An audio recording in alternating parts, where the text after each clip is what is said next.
Hello, everyone. Welcome to today's lecture on a topic that becoming increasingly vital in our fast-evolving world: ethics and technology in agriculture. So, in this session, we will explore how new agricultural technologies are transforming the way we grow food and also manage our resources. And more importantly, we'll delve into the ethical questions that arise from these advancements. How do we balance innovation and sustainability? And how do we ensure that technology will benefit everyone, our farmers, our consumers, and also the environment? So stay tuned as we uncover the answers and discuss the real world examples from Asian, from ASEAN, and beyond. My warm greetings to everyone, and welcome to my lecture presentation about ethics and technology in agriculture. My name is Michael Victor Gonzalez from West Visayas State University, College of Agriculture and Forestry. So let's begin our lecture proper. So the intersection of ethics and technology in agriculture is a critical area of study, as technological advancements in farming practices can have profound ethical, social, and environmental impacts. So, this lecture, we will explore ethical considerations related to the use of technology in agriculture and focusing on issues such as environmental sustainability, food security, labor dynamics, and the responsible use of biotechnology. We will provide examples from the Philippines, the ASEAN region, and the global context to illustrate how these ethical challenges are addressed in different settings. So let's proceed to the definition of the ethics and technology in agriculture. So ethics in agriculture refers to the moral principles that govern the human behavior and decision making. So in agriculture, it involves making decisions that consider the well-being of the people, the animals, and the environment. So ethical issues in agriculture include sustainability, animal welfare, labor rights, and equitable access to food. So technology in agriculture encompasses the tools, the machinery, the biotechnology, and also the digital innovations that we used to improve our productivity and also the sustainability in our farming practices. So, for example, uh, our mechanization, nowadays, our precision farming, genetic modification, and the use of information and communication technology.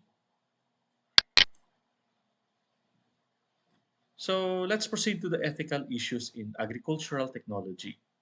So let's proceed in the environmental impact. So the sustainable agriculture, we use the technology to increase our agricultural productivity, but it must be uh, balanced with our environmental sustainability. We want to produce more, but we should also strive to balance the environmental impact so that it will not degrade our environment. So practices such as overuse of chemical fertilizers and pesticides can lead to a soil degradation, water pollution, and loss of biodiversity. And nowadays, as our population grow, we can see this environmental impact. And if you have a chance to talk with our elders in terms of the comparison of the environment way back 50 years or earlier compared nowadays, you can really visualize the change of environment due uh, due due to periods. So you can certainly see the changes and the impact of this degradation. Next is the environmental impact as part of the example in ASEAN, where in Vietnam, the excessive use of their chemical inputs in rice production has led to soil acidification and water contamination, and prompting a shift towards a more sustainable practices such as the using of integrated pest management. Since the heavy use of chemicals is related to uh, pest management, especially when you are having a huge production. Pests are somehow the most major factor to make your make your harvest uh, har- it hampers or it could lead to a risk of producing less. So that's why some of the farmers are into using this chemical pesticides. So in global perspective, in the United States, the development of genetically modified organisms, the GMO, so these are also used in our crops. So the crops are being modified to be resistant to pests, and it has reduced the need for chemical pesticides, which benefits the environment. But using GMO also raises concerns about its long-term ecological impact. So there are articles that are supporting their claim that the GMOs have a long-term consequences in our ecological uh, welfare. Next is our food security and accessibility. Food security, as we strive for our technological advancement to be more productive and to increase our food production, they can also create a what we call disparities in access to food and resources. So, for example, in the Philippines, the adoption of high yielding varieties of rice has increased the production. But some smallholder farmers who cannot afford the seeds or required inputs may be left behind, especially for those uh, who lack in proper irrigation. Since some of these high yielding varieties requires a uh, more water, requires a more sophisticated uh, irrigation that some of our smallholder farmers cannot comply for that requirements. So it created a what we call uh, impact to some of our smallholder farmers, and they cannot be able to uh, participate or be part of that innovation. Another one is in the global perspective in the Green Revolution in India, where it significantly boosted food production, but it also widened the gap between wealthy and poor farmers, as those with resources could adopt new technologies while others could not. So another one is the biotechnology and genetic modification. The biotechnology, which is the use of our genetic engineering to create crops with desirable traits, such as pest resistance or drought tolerance, is a powerful tool. However, it raises ethical questions about safety, environmental impact, and also the rights of farmers. So the biotech in ASEAN perspective, for example, in the Philippines, as one of the few countries in South East Asia to have commercialized genetically modified BT corn, which is resistant to pests, while it has increased the yields and also reduced the pesticides use. So there are still concerns about biodiversity and potential for cross contamination with non-GM or non-genetically modified crops. So these are some of the concerns. And in global perspective, in Europe, there are strict regulations and public position in our GM crops that reflect ethical concerns about food safety and environmental protection, contrasting with the more permissive approach in the United States. and also a labor and social implication as part of our ethical issues and agricultural technology. So the labor dynamic, where the mechanization will uh, be put into highlight in this perspective, the mechanization where it can perform the task of like 10 people compared to using this technology, using this mechanism. And with this digitalization in agriculture, it creates an impact to the labor segment of our sector and some displacement in our traditional farming jobs, leading to a social and economic challenges in our rural communities where most of our agricultural activity are being performed. So let's take an example in ASEAN perspective. In Thailand, the shift from manual labor to mechanized rice farming has improved the efficiency, and because of the efficiency, the other job or the other task of some of the farmers are already being taken of this machine, and it created a displacement to many rural workers, leading to migration. This group of farmers that lost some of the important jobs from the machine, they are now gearing or leading to a migration to work in the city in search for employment. So that is a another challenge in our social uh, component. So the labor and social implications in a global perspective, where in developed countries like the United States, the adoption of these automated farming technologies can lead to a decline in the agricultural employment, raising concerns about the future of our rural economies. So let's proceed to the ethical frameworks for agricultural technology. The utilitarianism. What is the utilitarianism? This one, it advocates for the greatest good for the greatest number. In agriculture, this could mean a maximizing our food production and economic benefits, even if it involves some environmental or social costs, as long as it can be able to perform or give a greater impact to the majority.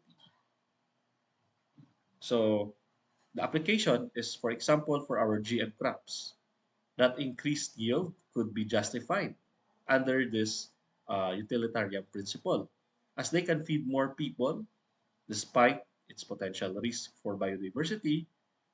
They are clinging or they are anchoring their principle to the utilitarianism because their objective is to feed more people, regardless of its potential risk to our biodiversity. So that is the example of the utilitarianism. The deontological ethics is another one. This uh, principle of ethics focuses on adherence to the rules and duties. So in agriculture, this could mean respecting the rights of our farmers and consumers to choose either non-GM products or protecting the animal welfare. So the application for this is that, for example, banning certain harmful pesticides even if they increase crop yields, and align with a deontological approach by prioritizing the duty to protect the human and the environmental health. So they are uh, opposite, and they are working in a different perspective with the utilitarianism. So another one is the virtue ethics. The virtue ethics emphasizes the character and the intention of the individuals. So in agriculture, it could involve promoting our values such as stewardship, responsibility, and respect for nature. So encouraging our sustainable farming practices that nurture the soil and biodiversity, reflects the commitment to the virtues of care and respect for the environment. So that falls to our virtue ethics. So let's have a case studies where ethical consideration in Asia agriculture can be have a uh, objective perspective. For example, in Indonesia's palm oil industry, so its ethical issues is that the expansion of palm oil plantation, so these are a wide plantation of palm oil, has led to deforestation, the loss of biodiversity, and displacement of their indigenous communities. That is ethical issues that their country must address. So a technological solution is that the round table in sustainable palm oil. So this is the organization that has the authority or has the body to um, have the voice to speak out for its ethical issues, and they promote the use of technology to trace palm oil supply chain and ensure the sustainable practices. So by tracing it, they can be able to give a certification and give a premium price for those who followed a strict ethical guidelines in this expansion uh, of their product. Since it is an ethical concern, having a certification from this organization is a uh, big step for their uh, promotion of following a strict guidelines and strict rules to maintain a balance between production and sustainability. So in the ethical analysis, while sustainable certification help mitigate environmental and social harm, it remains challenging to balance its economic benefits with ethical responsibilities. The demand and supply dynamics in our economic principle will also plays its role, the price, the profit. So it has a very powerful impact as well. And and this ethical approach somehow it could help. It can mitigate and it can guide. It can give light to this challenge that this part of the agricultural industry is facing. So let's proceed to the global perspective and ethical challenges. So as part of the global perspective, especially we do have what we call climate smart agriculture. This climate smart agriculture aims to increase the resilience since the climate change is one of the major factor that creates a huge impact in our agricultural productivity and also to reduce the greenhouse gas emission. So since that is one of the major contributor to the global climatic change, the adoption of a smart climate or smart uh, climate practices requires investment and may not be accessible to all farmers because it requires a sophisticated technology, and this technology is expensive. And since only few can be able to access, and most of the developing countries are those who benefit from this technology. So how about our third world, considered to be third world country, or considered to be less privileged? So the use of drought-resistant crops varieties in Africa somehow has improved food security, but also raised concerns about their seed sovereignty and farmer independence. Because in this case, um, in that technology, there is also some monopoly of that technology that some or only few has the access or has the authority to use it. And for those who are less privileged, they are dependent to have access in this kind of technology. So in digital agriculture and data privacy, since these digital tools like our mobile apps and sensors that collect vast amount of data from our farmers, ensuring a data privacy and also preventing the misuse is also a significant concern. And our farmers, since their information could be exploited by this large corporation. So, for example, in the US, companies like Monsanto have faced criticism for using farmer data to influence a market dynamics. And that is ethical issues that needs to be addressed. So let's proceed to the way forward, ethical guidelines for our agricultural technology. So let's take a brighter perspective. Principles for ethical technology used in agriculture is first is our transparency. Clearly communicate the benefits and risks of new technologies to our farmers and consumers. So there should be a transparency to be measured so that we can be able to balance the use of technology and to have a responsible use of these existing technologies that are available to us. And also the inclusivity. Ensure that technological advancements are accessible to all farmers, regardless of size and resources. And also the sustainability. Prioritize technologies that promote long-term environmental and social sustainability and responsibility. Innovators and policymakers must take responsibility for the potential impact of their technologies on our society and in our environment because it involves a lasting effect where our future generations could be the one to suffer later on in the future. So, as part of the ethical guidelines for agricultural technology, let's take a look about the policy recommendation because this policy will be our map and guide towards this ethical guidelines. So, the regulations and oversight, where the government should establish a clear regulations for the use of biotechnology and you also using a digital tools in agriculture. They should make a proper regulation and also to support the smallholder farmers. The programs to provide trainings and financial support to smallholders to adopt new technologies are essential. And policy engagement.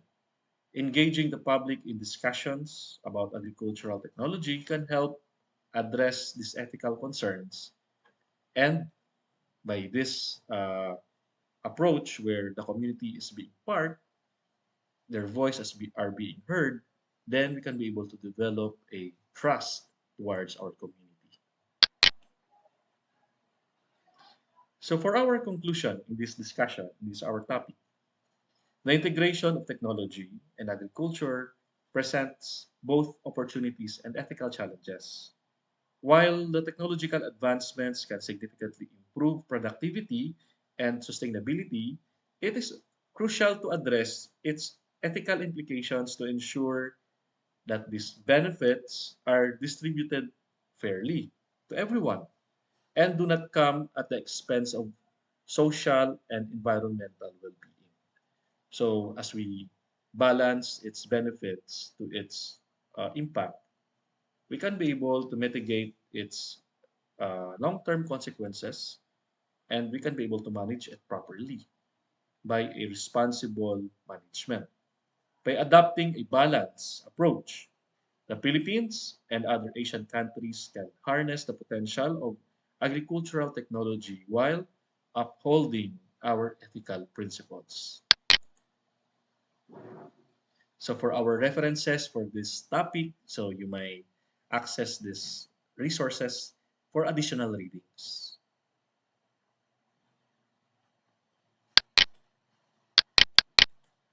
So thank you very much for being part of this lecture presentation.